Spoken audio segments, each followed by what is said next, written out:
Welcome to a live episode of the Play-by-Play, a sports media talk show brought to you by Awful Announcing, where, unlike First Take, we do not have a new host today. I am Ben Axelrod, a senior editor at Awful Announcing. He is Drew Lerner, also a senior editor at Awful Announcing. And Drew, I think anytime you cover something that isn't the NFL, you're going to have kind of your ebbs and flows of the news cycle. You're going to have busier weeks, you're going to have slower weeks.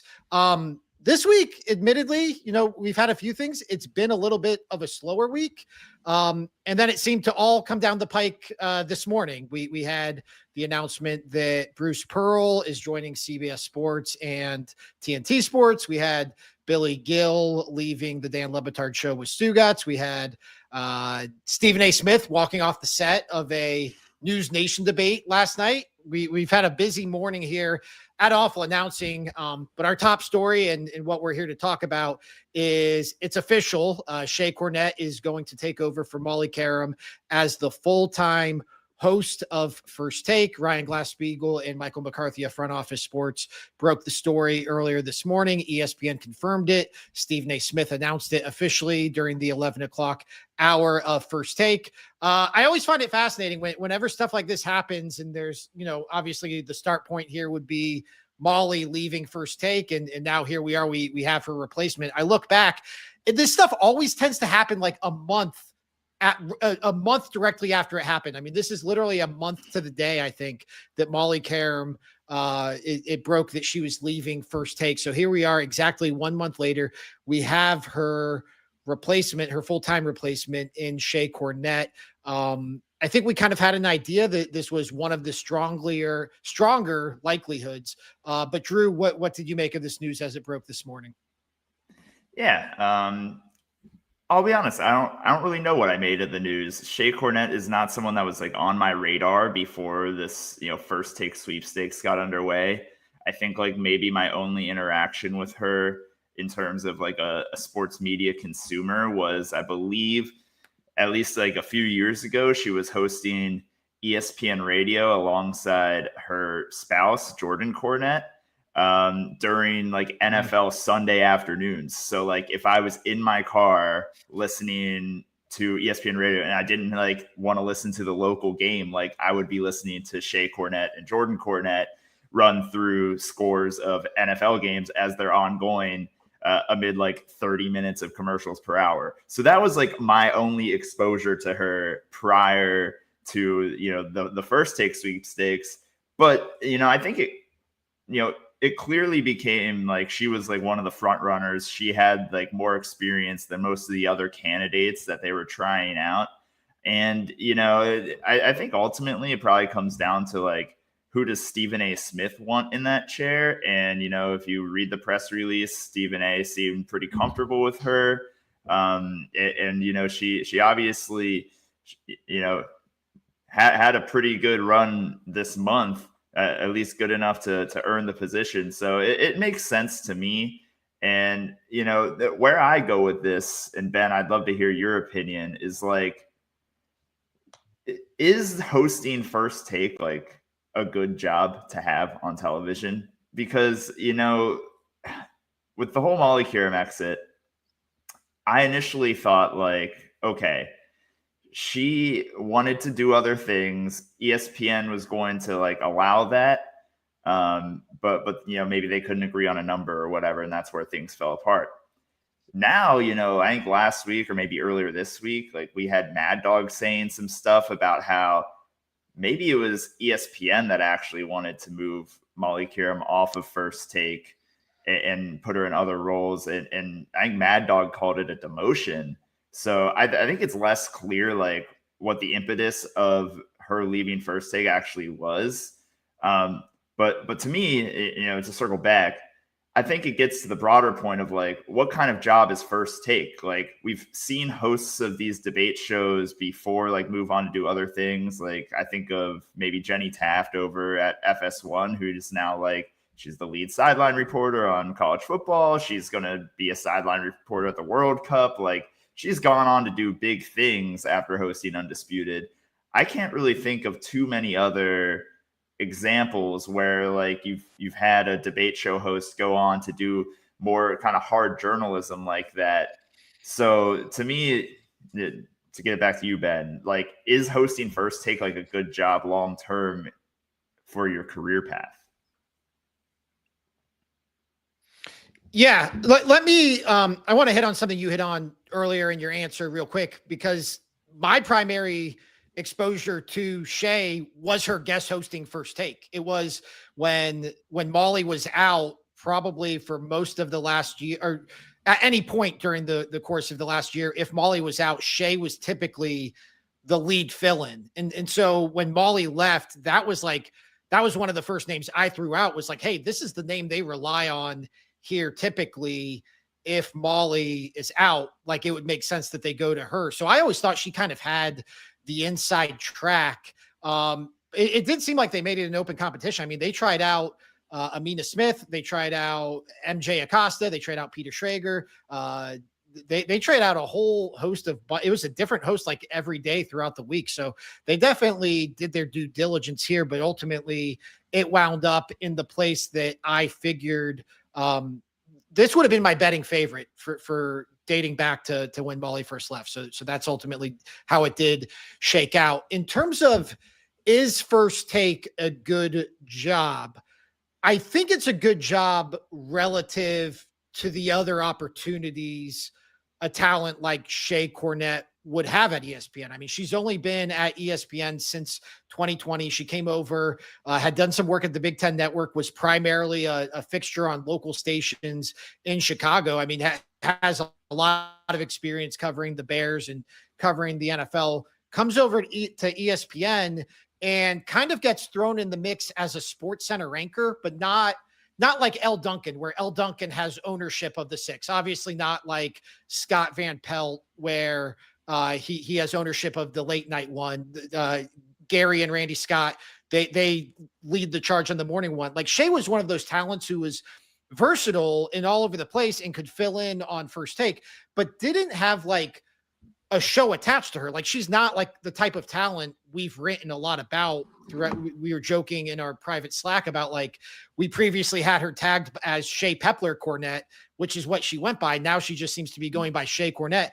And I said, we should change some of these, or we could change some of these. And there's not really many of them to change because we've only written about her a handful of times. Now she's going to be on ESPN every morning from 10 to 12. She's going to be on one of their more highly rated shows. She's going to be opposite Stephen A. Smith. I mean, she's going to be opposite ESPN's number one talent. They're $100 million. I think it's actually a little bit more than $100 million.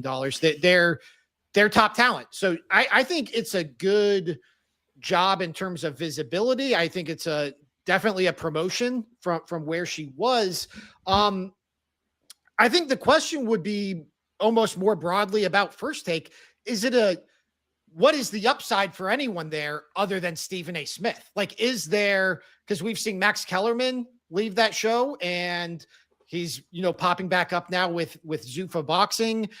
We've obviously seen Skip Bayless and what his career has become post ESPN.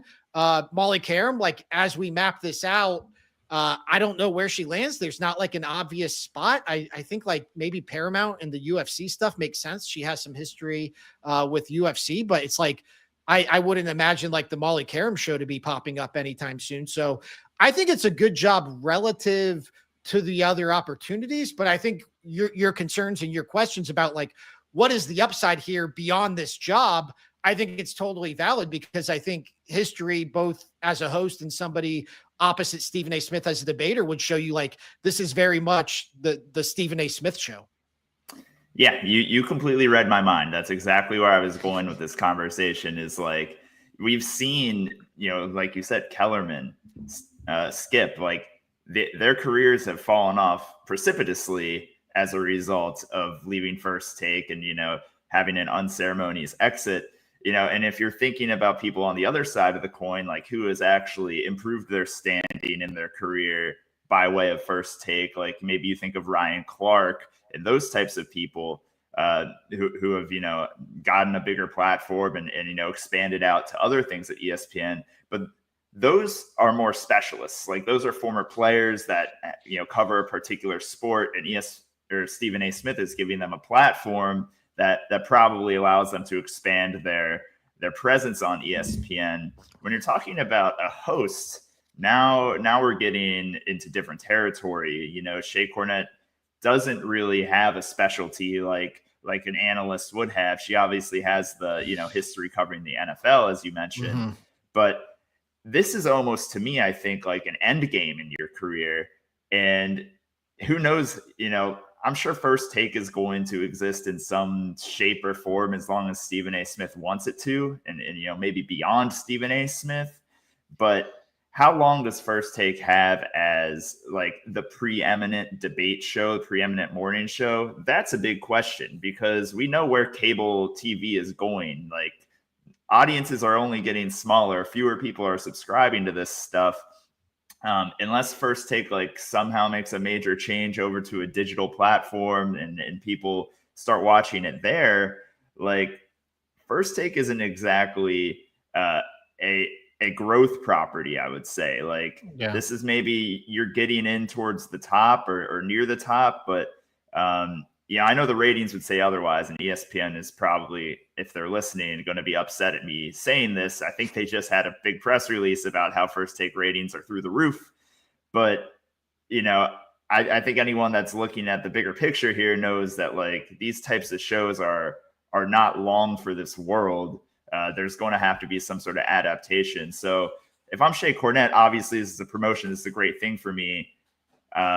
It's hard to like think about, all right, what's next? Like, hopefully I'm hosting First Take for 5-10 more years. But I just don't know if I love it from a long-term perspective. Yeah. I mean, my pushback would be that it is an opportunity to further establish your name. Like if Shae Cornette left ESPN a week ago, we would have written a Shae Cornette leaves ESPN story, and that kind of would have been it. Molly Qerim leaves ESPN. We write 10 stories, including like what's next for Molly Qerim. So it's like, it does put you in a position where to put it bluntly, like you're just more famous. Like just more people are aware of who you are. More people are going to learn who Shae Cornette is in this next week than they did over the previous 5 years at ESPN. And I do think her experience covering the NFL, especially because this has become such an NFL-centric show, I think it does give her at least the potential for this to be a growth opportunity. Like if you were to like Laura Rutledge, let's say, went on and was the host of like Good Morning America. Like you could see Laura Rutledge doing a million different things in this industry. Like Shae Cornette would make sense as a host of NFL Live based off of this opportunity at First Take. And it's one of those things where like, I don't even know what's the bigger property, First Take or NFL Live. Like it's kind of like because NFL Live, pre Mina Kimes, pre Ryan Clark, pre Laura Rutledge, pre Dan Orlovsky, and my guy Swagoo, Marcus Spears, like that was not like a highly coveted property. Now NFL Live has become like a signature ESPN show. So it's kind of what you make about the opportunity. And I think Shae Cornette, if nothing else, has the opportunity to now kind of take the ball and run with it. I do want to circle back about the comments that Mad Dog Russo made. Which was that on Richard Deitch or Jimmy Traina? I believe it was Jimmy Traina. Yeah. Okay. So the SI Media podcast with Jimmy Traina. I was writing about Burke Magnus's comments to Richard Deitch. My head's all fried here. Basically, I mean, you laid it out. He, as we have talked about Molly Qerim's exit, we've all been under the impression that this was just like a negotiation that fell apart. It got made public. Molly decided to leave. ESPN decided to pull her off the air. That it's still not really clear which one happened. The way Mad Dog tells it, and Mad Dog you would think is pretty plugged into what's going on at First Take, is they were pulling her from First Take regardless, which the way Burke Magnus had framed it to Richard Deitch, to bring this full circle, is like they had mutually made a decision that Molly was going to take on different opportunities. Listening to Mad Dog, like it sounds like ESPN was pulling Molly. It sounded, the phrase Mad Dog used was, just to to change things for the sake of changing things, to switch things up after 10 years. I have to believe Mad Dog here as somebody who's on the show every week, as somebody who's obviously close to Stephen A. Smith. Stephen A. Smith was the one who told him about Molly leaving. I tend to believe that's what happened now. Does that change your perspective at all about how this all went down, if this was ultimately a change that they were going to make regardless? Oh, 100%. Like, it makes me ask, one, why, and two, who? Like, so why would they want to take Molly Qerim off the air after 10 years? Because she's clearly like refined her craft in a way that has made that show a lot better. And then two, like, who was this? Was this ESPN executives saying that they want other things for Molly Qerim? Maybe because they know the contract negotiations coming up. They know she's going to be at maximum leverage to negotiate a higher salary. That could be a reason. Or is it Stephen A. Smith saying, all right, Qerim has run her course on this show, and I'm looking for fresh blood here. I don't know why. I think Stephen A. and Molly, at least publicly, had a great relationship. So I'm not sure why that would be the case, but you never know. Like, there's always things that go on behind the scenes that might cause some sort of consternation. But yeah, to me, it completely changes how I see how this whole thing went down, because I think we all thought it made more sense that, all right, Molly's been there for 10 years. Maybe she wants to try something different. Mm-hmm. ESPN is willing to oblige, but maybe at a lower price. That doesn't seem to be the case based on what Mad Dog is saying. And I'm with you. Like, he's plugged in there, and he's not the type of person that is going to filter his thoughts through any sort of PR spin and whatnot. So I have a tendency to believe him more so than what Magnus said on Deitch's podcast. Yeah, it does. I mean, it also makes sense, like, why this was so abrupt then. Like, if that's when the decision was made that they were pulling her and it became finalized, or it became clear. I mean, obviously there's a whole money component to this, and it became clear that whatever this role was, she was not going to be making First Take money, whatever it was. I think Mad Dog threw out doing Sports Center, which, yeah, I mean, would, again, to bring this kind of full circle, like, would seem like a demotion after 10 years of hosting First Take, to kind of just be thrown back into the Sports Center anchor rotation, which is, for on-air talent, kind of an entry level job for people doing that role at ESPN. It makes sense why this was so abrupt and why it was so, I mean, it was messy. Like, ESPN can try to spin it how they want. Molly, hasn't said anything about it publicly other than the initial statement. It's to have a host leave the show abruptly and to be left with Stephen A. Smith hosting the show for 4 days during the week it happened. It was obviously not as amicable as Burke Magnus portrayed it during his appearance on Richard Deitch. It does make me wonder if the end game was always to get Shae Cornette in this spot, or if they thought, like, hey, we're going to, we have a bridge here with Molly through the end of the year, then, either we can negotiate with talent elsewhere. We can, run some auditions when Molly's not here during the holidays, what have you. That does make me wonder if Shae was always the end game, and if this is like a long-term gig for Shae now, or if there's like maybe a more high-profile name out there. I'm kind of under the impression, though, this is Shae Cornette's job now. Like, she's going to have a run here. I don't think this is going to be like the ESPN NBA booth where we get to this time next year and we're talking about breaking in another name. Yeah. I want to kind of get at this because you consume First Take more than I do, just to be blunt about it. You're working the morning shift here at Awful Announcing. So you're looking at First Take content a lot. Stylistically, like, do you think the show is going to be any different under Shae Cornette than it was under Molly? Are there any like major differences that you've seen in the month since Molly left, or maybe in some of Shae's earlier appearances guest hosting the show, that would say like maybe First Take is going in a different direction here? Yeah, I actually have, because I was looking back at some of Shae's guest hosting this morning as I was writing up the story. And I'd say, like, from a football perspective, she is way more like on field based. Like she is like more in tune with like the X's and O's and decision making and strategy and those type of things.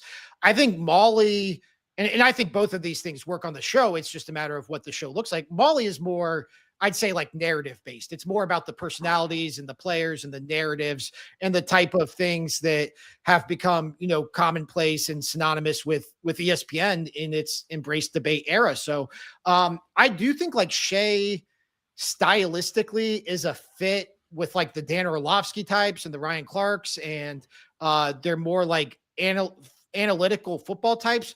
Whereas Molly, I think, was a better fit with like the Chris Mad Dog Russos and the, you know, the way the show has been. So I think you could see an evolution of the show in that capacity.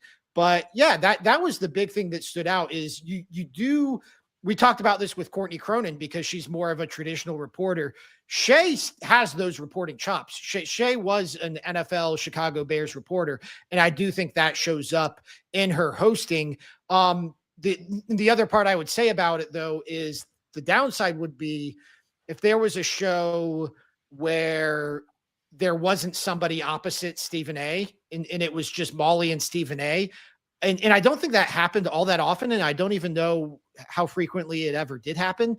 But I feel like that could still be a show. I feel like Molly and Stephen A could carry a show and have debates. I don't know if Shae's there yet. I couldn't imagine or envision Shae kind of carrying a show without somebody opposite Stephen A. Smith as a debater. And so that's an area, you know, where she'll probably grow as she assumes this role. But those would be the two big things. Yeah, that's interesting because like maybe this is where, you know, ESPN's heads were at here. Like they see the writing on the wall. This show is going to be more NFL focused. It has already been more NFL focused than it has been in the past. Maybe we get someone with those reporting chops that has that experience with the league and maybe can get a little bit more granular than Molly could have. And also, like, if you're thinking of it from an ESPN executive's perspective, she's going to be a little bit cheaper. Stephen A might, you know, want that the show to go in that direction as well. So from that perspective, it could make sense. And, you know, I'm not sure I believe that like Shae was always like going to be the favorite daughter here and always going to get this job. Like I think the tryouts were legitimate between all of those hosts that they cycled through this past month. But if you know in the back of your mind that you have someone like Shae Cornette that can capably fill the role, it makes a lot of sense that that's why you would make the move, and if that's where her credentials lie, being a strong NFL reporter, you know, to me, well, why wouldn't you do it? So that's good insight, Ben. Yeah. All right, let's I think we've avoided largely Wi-Fi issues, which have at least plagued me for the last couple of weeks, but I'm going to get risky here. Let's try one more segment. Drew, this is a story you've been on top of for Awful Announcing. I've admittedly been out of the loop on it, so I'm going to play one of my favorite games, and that's Interview Drew.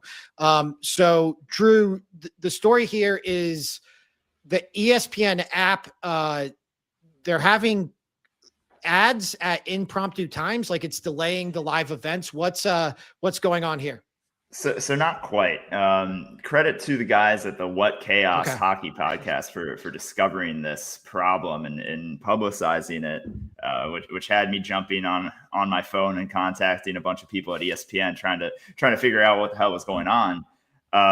So essentially, what they documented over there was they were watching, you know, ESPN Plus hockey games, you know, through the app. And what is happening is when they go to a normal commercial break on the broadcast, they're getting like Hulu style ads with, you know, the time ticking down in the corner. It says, all right, it's going to be a 2-minute, 30-second ad break or whatever. Oftentimes those ads are running past when the broadcast would typically return if you're watching on, you know, standard like linear television. But the ESPN app has been returning you to the broadcast as if you are returning to the broadcast when it actually returns. So like you're not noticing that you're jumping in back into the middle of live action. it's bringing you back to like where the commercial break ended on the initial broadcast. So what's happening is over time, maybe it's 10, 15 seconds of delay every time there's an ad break. By the time you're in the third period, you're 2 or 3 or 4 minutes behind the live game action, and you don't even realize unless you're kind of on your phone checking social media and you see like, what the hell, like my game is behind, and then you'll have to fast forward manually to get back to live action. So I contacted ESPN about this, and they gave me what I thought was a good explanation and what was kind of my theory once I saw this happening, and that's that their technology on the app is essentially designed to mitigate buffering. So like if you are experiencing latency issues, it is going to return you to the point of the interruption rather than jumping you a few seconds ahead and having you miss something.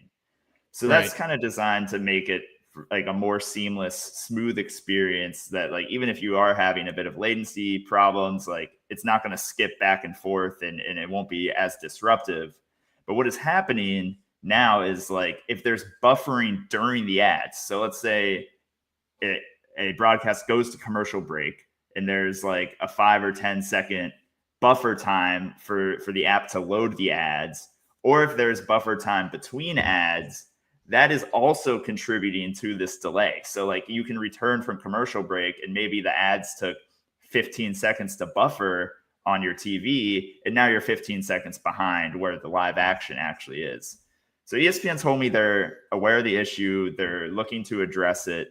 I don't think they have any solutions imminent, but it's something that their team is looking at. And obviously, like this has big implications. One, just it's like a shitty user experience because like you're behind real time, and you don't know this unless you're like actively like scrolling on the feed, and you realize, oh, why am I 2 minutes behind? Like I never paused or rewound the feed. And two, like, that there's like gambling implications. Like if you're live betting on a sport and you unknowingly like a minute behind live action, like that has real implications there, especially like with ESPN, who's just integrated all these gambling features into the app. And, there should just be an expectation, like when you're paying for a service like ESPN Plus, that you're getting a live streamed version of the event you're watching. You're not getting sent 2 minutes behind the real time. So I think this is like a bigger issue than maybe ESPN or that would want to admit. But I think they are taking steps to address it.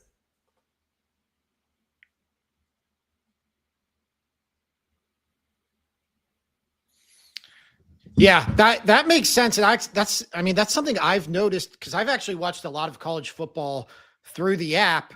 And I also have push alerts set up for a lot of college football games that I bet on.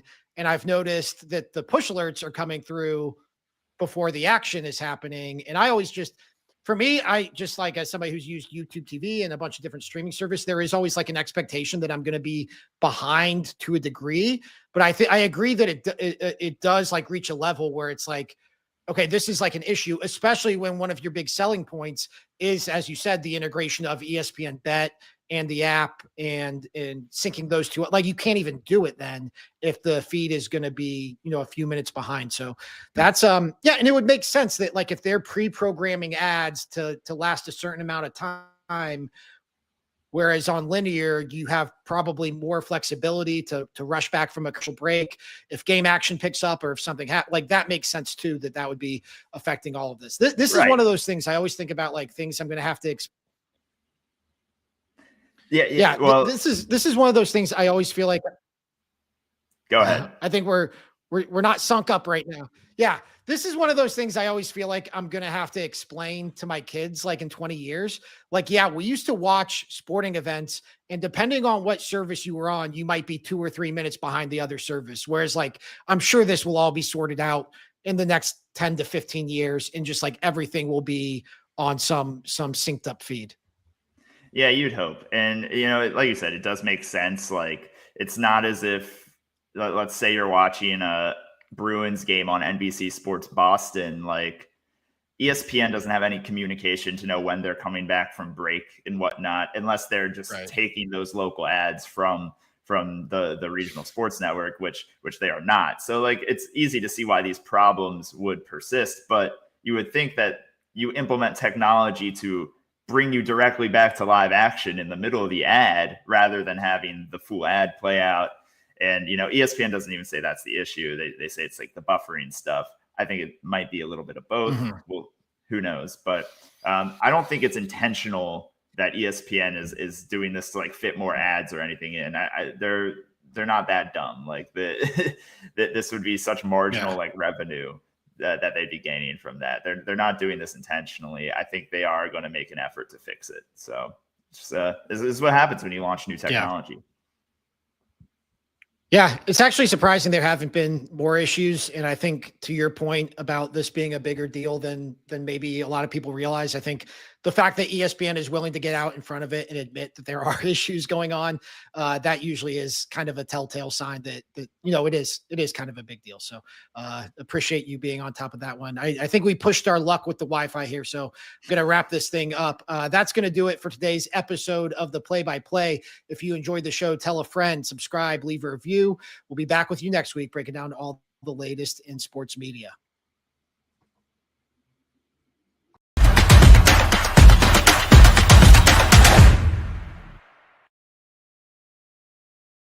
All right. Thanks.